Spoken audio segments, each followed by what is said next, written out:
22 January को अयोध्या नगरी में श्री राम मंदिर में राम मूर्ति स्थापित की जाएगी। स्थापना प्रधानमंत्री नरेंद्र मोदी के शुभ हाथों से की जाएगी और प्रधानमंत्री नरेंद्र मोदी ने देशवासियों से देश के सभी मंदिरों की साफ सफाई करने की भी अपील की है। श्री राम के स्वागत के लिए पूर्व इलाके में साईं बाबा मंदिर की सफाई बीजेपी विधान परिषद विधायक प्रवीण दरेकर की मौजूदगी में की गई। इस दौरान बड़ी संख्या में बीजेपी कार्यकर्ता भी मौजूद थे।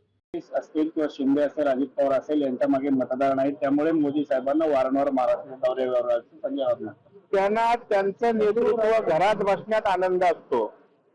आता जर मोदी साहेब फिरत असतील, लोकांमध्ये जात असतील, तर त्याचं कौतुक व्हायला पाहिजे।